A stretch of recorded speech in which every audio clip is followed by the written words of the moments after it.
Hi, everybody. Welcome to the April 19th, 2019 edition of Colorado Inside Out. I'm your host, Dominic Dezzutti. Thank you very much for joining us. Let's get a quick take on Governor Jared Polis joining the growing reaction to the University of Colorado Regents naming Mark Kennedy as a sole finalist to replace President Bruce Benson. Polis tweeted that he hopes the Regents can find a candidate that unites the board, noting the growing dissension within the Board of Regents on the decision. Patty Calhoun from Westward, does Mark Kennedy survive the growing controversy? Can I just not answer that question, which is what Mark Kennedy said when he was asked by CPR about affirmative action? The Regents who presented such a solid facade for about 30 seconds when the news leaked are scrambling to their corners now. I would not want to be Mark Kennedy coming to visit Colorado, his triumphant tour, before he's finally approved next week. It is going to be very, very tricky, and it doesn't look like he has any option to go back to North Dakota. That door does seem to be shut, you're right. David Kopel from the Independence Institute and DU Law School, it's good to have you back. Conservatives have thrived as CU president before, Bruce Benson, before him Hank Brown, but it seems almost that the process of getting to Mark Kennedy has dogged him as much as any voting record from a decade ago. What do you think? I think it shows the continuing problem and the failure of Bruce Benson and Hank Brown as presidents because there's a continuing problem of lack of intellectual diversity at CU. They have one token conservative professor, which is great. It's like the University of Mississippi having a black professor in 1890 as a visitor for 2 years, but everything else is homogenous, and what you're seeing is the freaked out reaction of somebody who might be different from the homogeneity ideologically of CU. You know, notwithstanding the fact that CU doesn't create abortion laws, so how he voted about that doesn't really have anything to do with how good a job he would do as a college president, but at least he'd be a signal that at least one person on campus is allowed not to think like this conformist mob insists. And if he's not going to be a good campus president, that should be based on evaluation of how he did as president of North Dakota and his prior education administration, which he's been in for a decade. Eric Sonman, political analyst, how has Mark Kennedy handled the kerfuffle and the flare-up so far? Well, the real test is going to come this coming week when he's in town for 4 days or something like that. The Colorado Public Radio interview, parts of it were okay, but then there was the one, I think Patty's word is kerfuffle or whatever, the lapse where I didn't know that if you realized that the tape was just going to roll and continue to roll here. I think, you know, comparing this to Bruce Benson, Hank Brown, even John Buechner, others of a conservative persuasion, it just speaks to the polarized time we're living in where everything is more on fire. If he survives, Dominic, it's because the Board of Regents is the one sort of last oasis of Republican control in the state of Colorado. It's the one body that they still control, and they may just jam him through. To David's point, real quickly, I largely agree on the, you know, whether it's LGBTQ rights or the abortion issue, not terribly relevant, and particularly with regard to LGBTQ, his position back in 2004 when he voted on that was no different than Barack Obama's position and a whole lot of other people's position at that point in time. So to hang him out to dry for that is maybe not fair. Natasha Gardner, Articles Editor at 5280. Does Mark Kennedy become the next president of the CU system? Well, I think next week will be the ultimate decider on that. There's certainly things up in the air. I mean, I don't think, I think opinions can change. I think that necessarily those votes don't mean everything, but those votes should be questioned in today's context of what his job would entail. Because the president is a unique job. I mean, you're essentially the cheerleader for the school. So a question that I would ask as a reporter is that even if you have a personal bias against some sort of research or program at your school, could you be a cheerleader or an advocate for it? Because in silence and not mentioning programs and not mentioning research, that sometimes does damage to those programs as well. So I think that that's something that the public will probably ask next week, in addition to many other questions, some of which he had trouble answering this week. That's a good point. Several Denver area school districts were closed on Wednesday after reports of an armed 18-year-old Florida woman allegedly infatuated with the Columbine shootings was in the metro area. The statewide manhunt that sparked fear in the community ended on Wednesday afternoon. Saturday marks the 20th anniversary of the Columbine shootings, which has drawn intensified national and local attention to the school this week. Patty, it was a surreal week in a lot of different ways, but especially on Wednesday. What does this do to the conversation around Columbine moving forward? Well, it's not just the question about Columbine, although there are things to talk about with that, but just these threats of school shooting. We still don't know enough about what this girl had really said and done. We don't know if she was really threatening people at Columbine or just they knew she'd gotten on an airplane, was a very disturbed girl, and had a gun. But to hold the entire Front Range hostage, schools in Fort Collins shut down, why, and I thought this is bizarre enough that I am thinking, why don't we call out the National Guard? If we can call out the National Guard for the bomb cyclone, can we not call it out and let kids go to school? If one really disturbed girl from Florida can hold the entire Front Range hostage, shut down 1,000 schools, what are we doing? What lessons have we learned from Columbine? I don't think we're keeping kids safer by doing that. So we are still waiting to learn a lot about this. David, I'm sure, will also weigh in on the gun issue, which is she couldn't have bought a gun in Florida because of laws that were changed after the Parkland shooting. And the fact that 20 years after Columbine, we are tallying up more and more tragic school shootings that haven't been averted is a really sad, sad statement, because what lessons have we learned?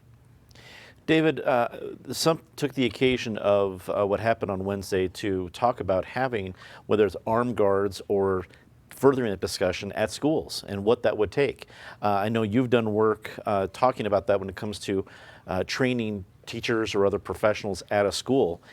What happened this week? Does it further that conversation? Where do you think it goes from here? Well, sure. As you say, the Independence Institute's FASTER program provides very high quality training from high-level experts for teachers in and other school personnel in emergency medical care and also defensive shooting against an armed invader.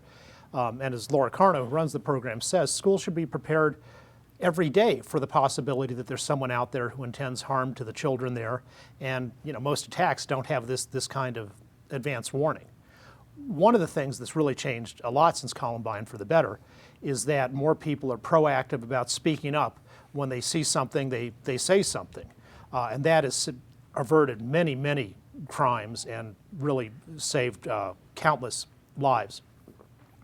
We don't talk about the anniversaries of the school shootings in Pearl, Mississippi, or at Sullivan Central High School in Tennessee, because those were stopped by armed intervention. In one case by a vice principal, in another case by an armed law enforcement officer at the school. And if we think about copying Florida's post-Parkland laws, that's a key thing that they did, is beefing up both the civilian and the professional law enforcement armed presence at schools. Eric, I was intrigued by the media reaction, not only to Wednesday, but also to the Columbine anniversary as a whole. I think Fox, I think other networks locally have decided not to show footage from 20 years ago. I applaud those efforts, but it seemed, I guess, old. It seemed like it took a long time to get to that point at the 20th anniversary, and I'm not damning them. I appreciate the point they're making, but what do you take from the different reactions around the anniversary and what happened this week? The whole thing is so difficult, so disturbing. My main personal takeaway on Wednesday was I'm very glad my kids are grown at this point. I don't envy my friend Natasha here, how old's Oliver, 6, or with a 6-year-old, where you have to get up that morning and explain in language a 6-year-old can grasp why he's not going to school that day. It is a different world we are living in. On the one hand, there's a part of me, a rational part of me, that thinks maybe we are in just a cycle of incredible overreaction, and I don't want to be at all cavalier about this, but the odds of any child being harmed in a school shooting are still, even with all the plethora out there, approximately the same as being struck by lightning. So if you just go with statistics, but statistics don't cover emotion. I think the real tragedy of the last 20 years since Columbine is not only obviously the shootings that have happened, the kids that have been killed, the families that have been destroyed, but it's the psychological tragedy as well, that we are forcing this generation of kids to grow up with this kind of fear and having to have these kinds of conversations in school and around the breakfast table and other places. I don't know what the answer to it is, but it is a scar on this era and this country at the moment. Natasha, 5280 dedicated an entire issue to Columbine and what we have learned as a society and as a community. What's been the reaction to the issue? Well, I think that it is still such a topical issue. I mean, as you mentioned, other media outlets are doing coverage as well. In this community, the word Columbine has so much resonance for people in different ways, and it's obviously still important. I think one of the things for me that's truly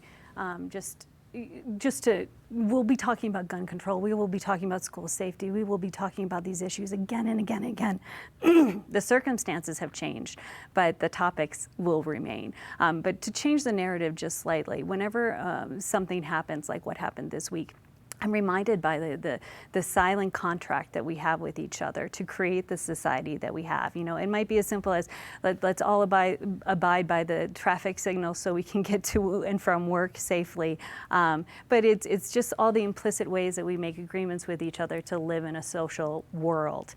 And yeah, some of that went wrong this week, but a whole lot of it went well. Now, I wouldn't have wanted to be in the room making the decision about closing schools. I applaud the law enforcement efforts to find as speedy of a result to the situation as they could. But I also want to commend just the community as a whole. You know, you saw employers making compensation for employees. You need to bring your kid to work today, bring them. You need to work from home today, bring them. Neighbors reaching out, doing play dates, things throughout our world that even though there was this one thing going extraordinarily wrong, people were making good decisions about how they want to live in their world. So just, I want to take that moment to applaud the people who are able to do that. It's an appropriate spotlight. It's, as usual, the good news parts of that doesn't usually get the headlines. Well said, Natasha. 4 of Denver's 6 mayoral candidates, incumbent Michael Hancock, Lisa Calderon, Jamie Gillis, and Penfield Tate III, participated in the 9 News debate on Wednesday. All 6 of the candidates participated in a debate in this very studio with yours truly that will broadcast on April 26th at 9 p.m. Growth and how it has been handled and how it should be handled was a key topic in both debates. David, from what we've seen so far in the Denver mayoral race and these issues, is it resounding with voters? Do you think is it getting kind of the juice an election like this deserves? I haven't been out on the streets doing sampling, but I will say that voters who are interested would have benefited a lot from watching that debate, which they can watch on replays on TV. Cal Clark was very well informed and had good, challenging, interesting, and important questions, and all 4 of the candidates were also very articulate and well informed.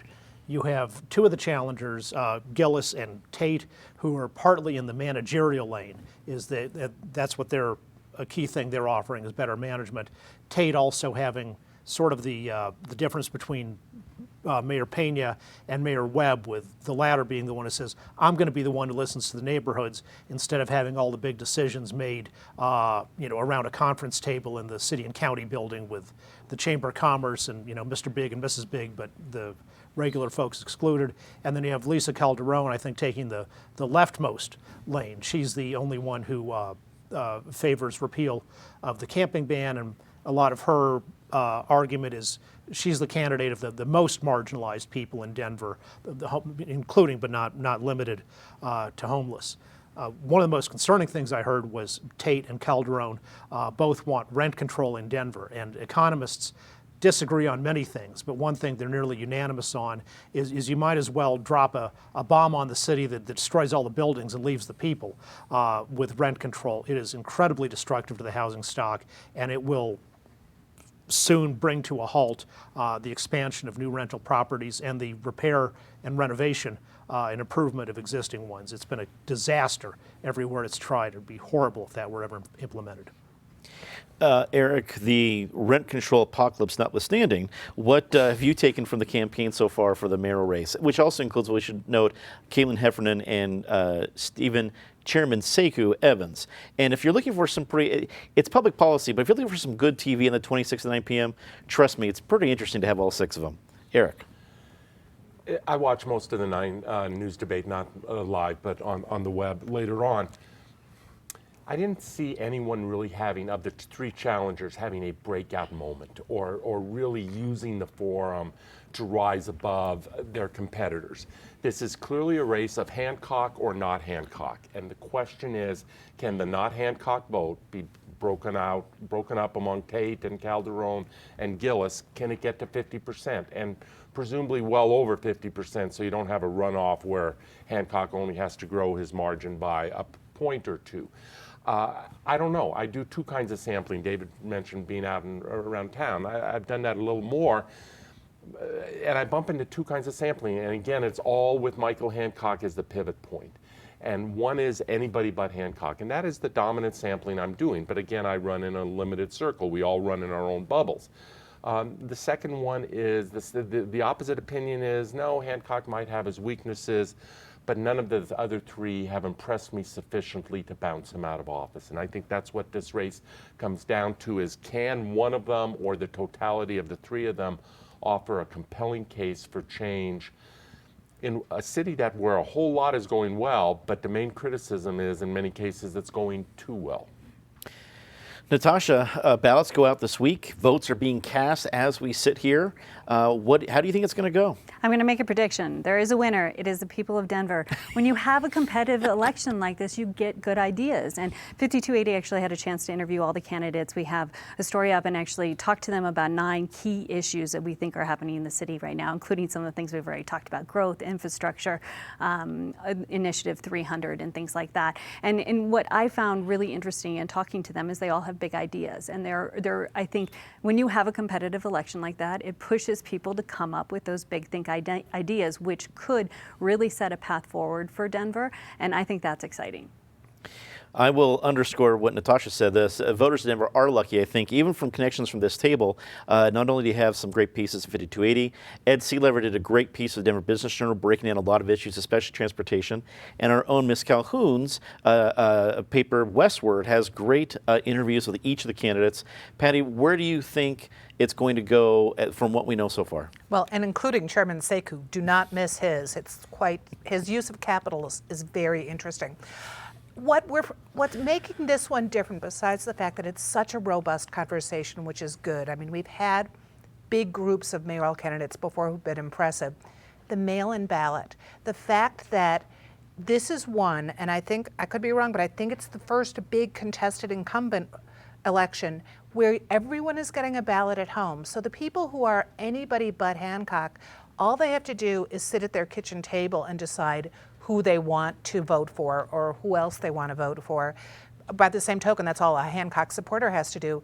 But it could really shift what's going to happen. You don't have to go to a ballot box to vote. So that could really shift it. I think that alone will be the reason we go into a runoff, because there are enough people who are going to say, I want to change. I'm not sure who I want, but I want to change, and I think that'll move it. And of course, all these psilocybin voters will also help put that over the top.